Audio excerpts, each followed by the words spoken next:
Dr. Jyoti Hermit. I'm an assistant professor at Ewing Christian College, Allahabad. The title of my lecture today is Towards a Feminist Consciousness, Early Writings, Paper 2, Module 6. In a famous passage in a room of one's own, Virginia Woolf asked, "Why did women not write poetry in the Elizabethan age?" She went on to speculate about an imaginary Judith Shakespeare who might have been destined for a career as illustrious as that of her brother William, except that she had none of the chances that he had, and in Woolf's vision met with a tragic end. The truth is that many women wrote during the 16th and 17th century, though their writing careers were obscure and, in comparison to Shakespeare's brilliance, neglected and ignored. During that time, quite a number of Judith Shakespeares did write plays. They also wrote poems, prose fiction, diaries, prophecies, letters, tracts, philosophy. Any genre that men wrote in attracted at least some women writers. Until recently, it was thought, following on from Virginia Woolf, that early modern women writers were extremely scarce. It has now become evident, as manuscript sources as well as printed books are uncovered, that while far fewer women wrote than men, it has been estimated that an average of 1% of all published writing in the 17th century was produced by women. A bibliography of published and unpublished writing from Isabella Whitney to Aphra Behn would still run to thousands of items. In the late 16th and early 17th centuries, although many women writers came from aristocratic backgrounds, Mary Froth, for example, was a member of the influential Sidney family, women from much more humble backgrounds also wrote. Isabella Whitney, for example, had to earn her keep through service in a gentleman's household in London. During the course of the 17th century, under the influence of the social upheaval that was part of the English Civil War, less privileged women wrote an increasing number of works, particularly in religious genres. Examples here are Hester Biddle, Priscilla Cotton, and Mary Cole. English society changed drastically during the early part of Elizabeth I's reign. Between Whitney and Aphra Behn, who lived to see the arrival of William and Mary in 1688, England had 4 further monarchs: James I, Charles I, Charles II, and James II, a commonwealth and a protectorate. While it is hard to generalize, a number of significant changes in the nature of women's writing occurred during this period, just as writing in general underwent a dramatic change. Writers such as Whitney, Amelia Lanner, and Mary Roth belong to quite a different world from writers at the end of the 17th century, such as Behn and Catherine Phillips.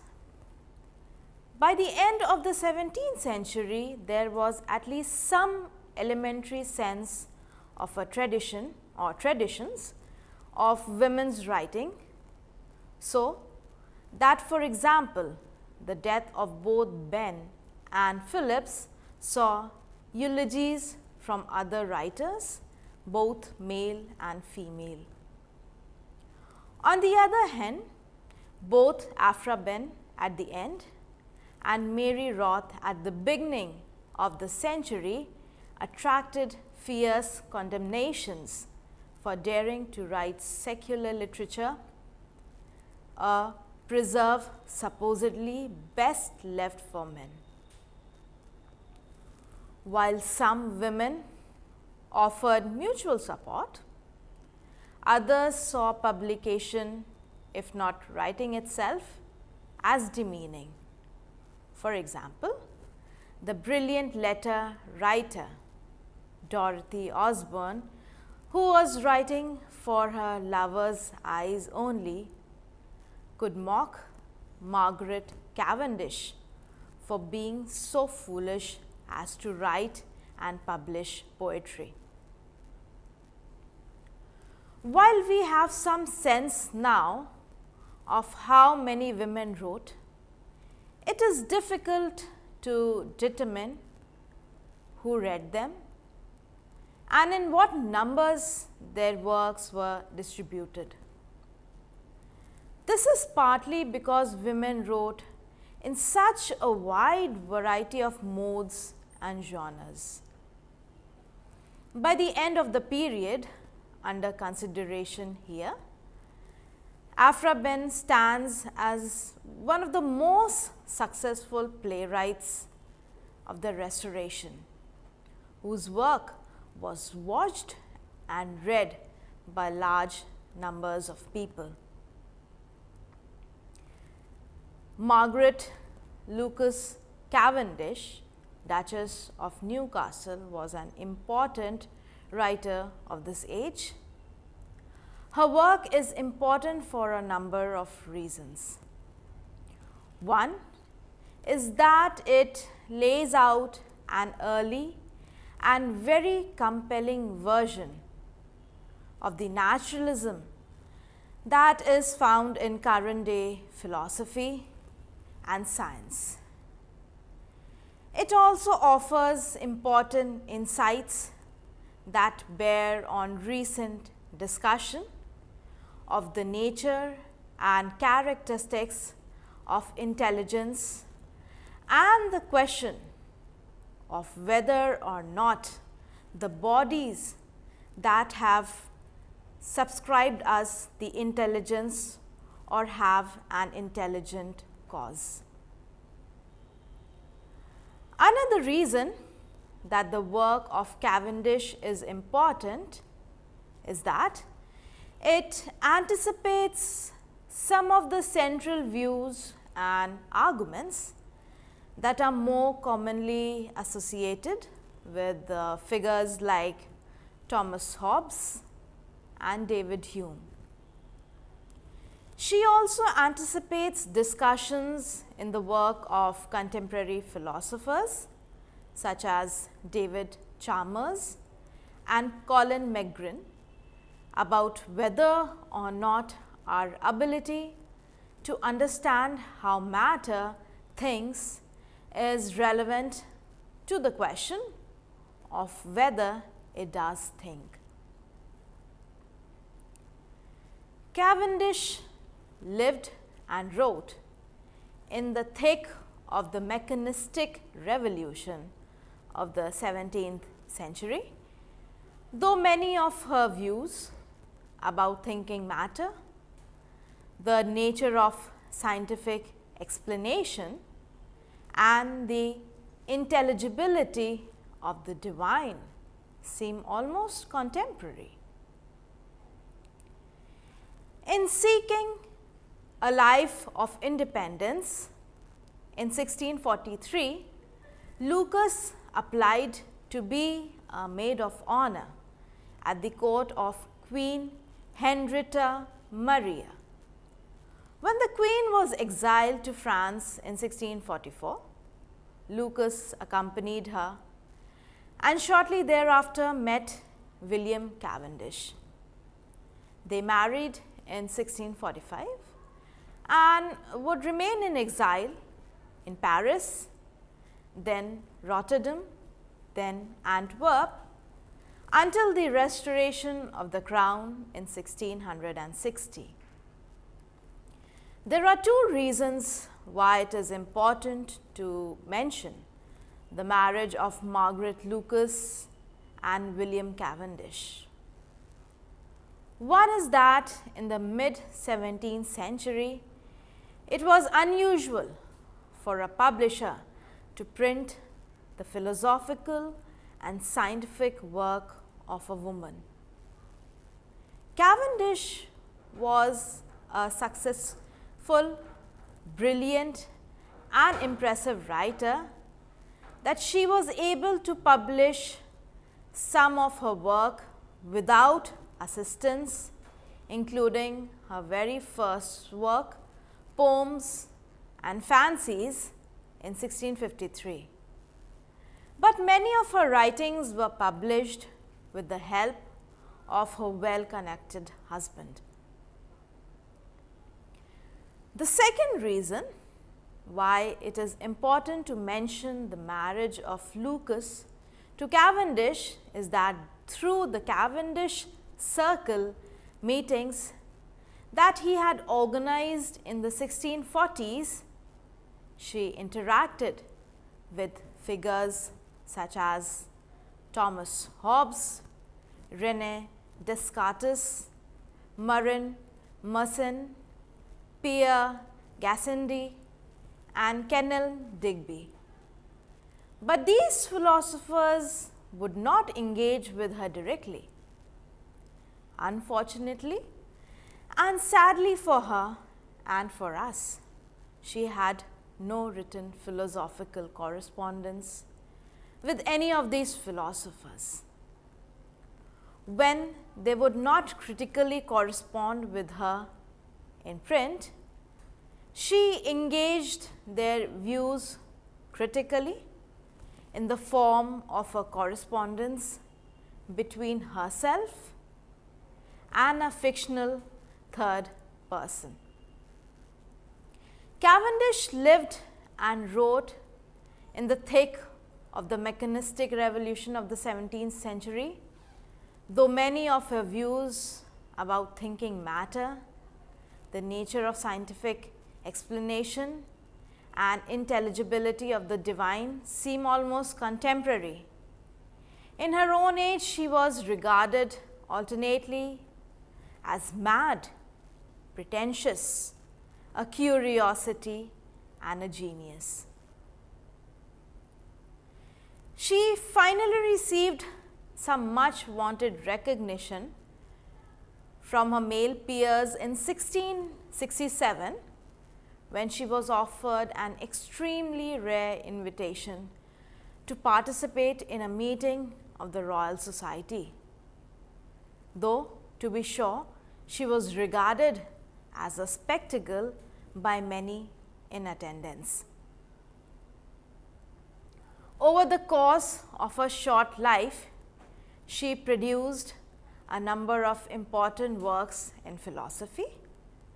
These include Philosophical and Physical Opinions, published in 1656, Orations of Divers Sorts, Philosophical Letters, published in 1664, Observations upon Experimental Philosophy, published in 1666, The Description of a New World called The Blazing World, published in 1666, and Grounds of Natural Philosophy, published in 1668. Another writer of this period was Aphra Behn. Aphra Behn was an English dramatist, poetess, and novel writer. She was highly popular in the reign of Charles II, when nothing could exceed the licentious nature of the public stage, but the licentiousness of private matters. She was born in the reign of Charles I, but the year is not known, and as is stated, of a good family in Canterbury of the name Johnson. Two of her plays were published in 1671, The Amorous Prince and The Forced Marriage, and between that year and 1687, she produced no fewer than 13 other comedies or tragicomedies and one tragedy entitled Albert de Lazer, which made its appearance in 1677. It is founded upon the old play, long falsely attributed to Marlowe, called Las Dominion. Two of her plays, The Widow Ranter and The Younger Brother, were posthumous, the first having been brought out at the Theatre Royal in 1690 and the second at Drury Lane Theatre in 1696. There is no one of her plays totally devoid of merit, although it is evident that she sometimes wrote under the pressure of necessity. This indecency she seeks to excuse in the preface of her Lucky Chance, published in 1687, which says that she offended in this respect no more than her neighbors, and that her productions ought not to be examined with greater severity. She had, however, probably better talents than many of these worthless neighbors, and was besides a woman. Of the latter portion of her career, little has been ascertained, and perhaps the result of an investigation might be anything but satisfactory. In 1684, 1685 and 1666, she published 3 volumes of miscellanies in verse, including pieces by the Earl of Rochester and Sir George Etheridge, together with the translation of Rochefoucauld's Maxims. One of her most remarkable pieces is a version of Ovid's epistle, Onon to Paris, which, with others, was printed under the sanction of a preface by Dryden. In this, he avows that she did not understand Latin. She had not attained her 50th year at the time of her death on the 16th of April, 1689, after a tedious illness.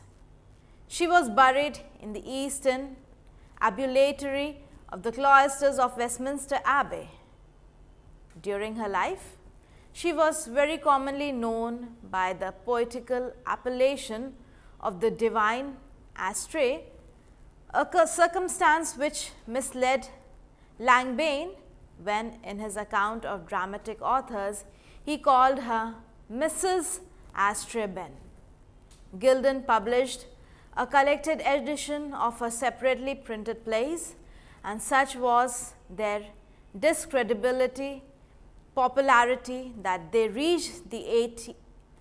Gilden published a collected edition of her separately printed plays, and such was their discredible popularity that they reached the 8th edition in 1735. Women in the 18th century England were not expected to be much more than wives and mothers. Their place was in their home, taking care of the children. Women were also supposed to be modest and generally uneducated. Society's ideas placed many restrictions on the opportunities of women. Yet, Some women fought against these restrictions and inhibitions, surviving for independence, not only with their actions, but with their thinking as well. These pages contain just a few of the women who overcame and surpassed society's traditional standards. Here you will find 9 of the most significant women writers of the 18th century England, a brief biography of each and samples of their writings. These are women who not only raised families and often embraced the traditional role of women, but who also challenged the definition of what it means to be a woman. They revolutionized society's views towards women and paved the way for future generations to express their many talents and thoughts about the world they lived in. These are the authors, poets, novelists, and playwrights whose work not only impacted 18th century society, but whose influence continues even today. Many of these women were forced to write under anonymous names because of their families' lack of approval and their fear that if discovered, society's rules would prevent future efforts. They could only remain anonymous for long. It was only a matter of time before their works reached the hands of the British audience, and their readers insisted on knowing the identities of these amazing minds who produced such great works. Fanny Burney, the English novelist and diarist Fanny Burney was one of the most popular novelists of the late 18th century. She was also an important chronicler of English manners, morals, and society. It was to Daddy Crisp that she addressed her first journal letters, lively accounts of the musical evenings at the Burneys London house, where the elite among European performers entertained informally for gatherings that might include David Garrick, Dr. Johnson, Edmund Burke, and Richard Sheridan. Considered the least promising of the clever Burney children, Fanny moved unnoticed in the circle of the great, confiding her observations to Crisp. Her practice of observing and recording society led eventually to her novel Evelina, or the history of a young lady's entrance into the world, in which she captured London's literary society with its publication. Evelina revealed its author to be a keen social commentator with an attentive ear for dialect and the differentiation of London speech. It concerns the development of a young girl unsure of herself and society and subject to errors of manners and judgment. A novel treating contemporary manners in an elegant and decorous way, and depending for the development of its plot upon the erring and uncertain conduct of the heroine, was an innovation that pointed the way for the novels of Jane Austen. Her next novel, Cecilia, or Memoirs of an Heiress, incorporated moral didactic themes along with the social satire of Burney's famous first novel into a more complex plot. Carry on. Next author is Hester Lynch Tyrrell Piozzi. She is one of the most interesting female writers of the late 18th century. The only daughter of an impoverished Welsh family, she received an excellent education, although education was a word then unknown as applied to females. The first fundamental change in Piozzi's life had thus occurred in 1765, when the everyday routine of her first husband's country house came to be enlivened by prominent characters arriving from London to visit Mr. Thrale.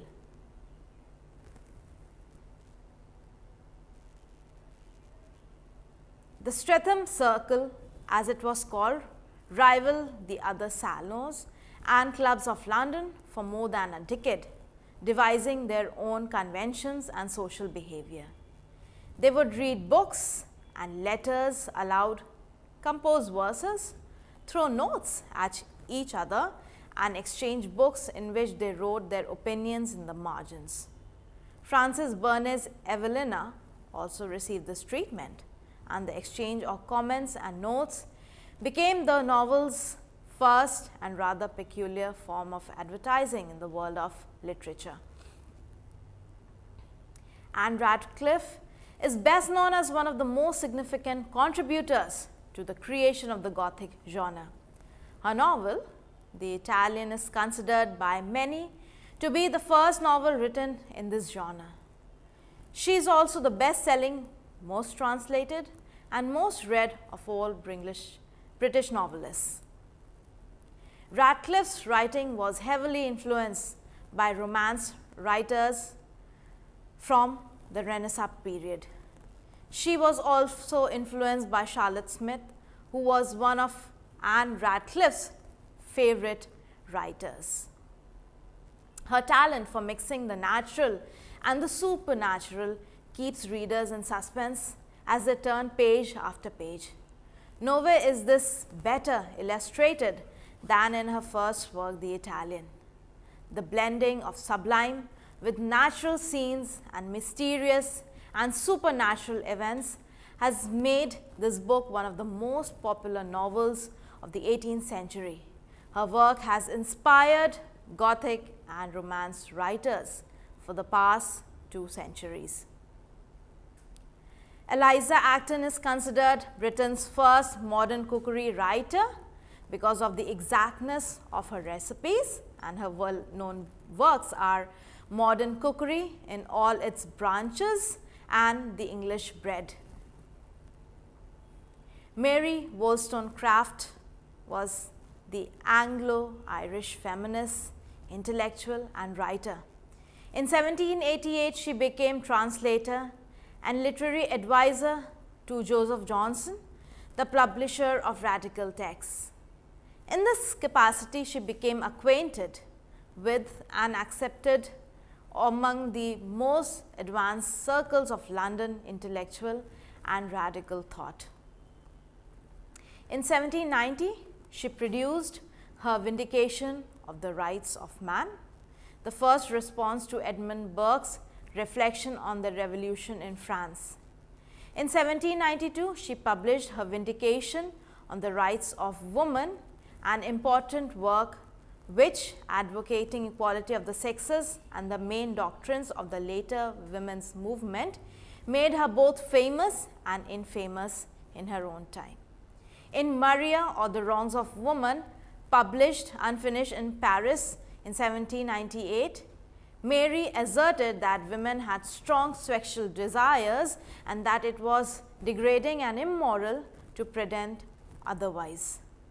This work alone sufficed to damn Mary in the eyes of critics throughout the following century. Mary Wollstonecraft was a radical in the sense that she desired to bridge the gap between mankind's present circumstances and ultimate perfection. She was truly a child of the French Revolution and saw a new age of reason and benevolence close at hand.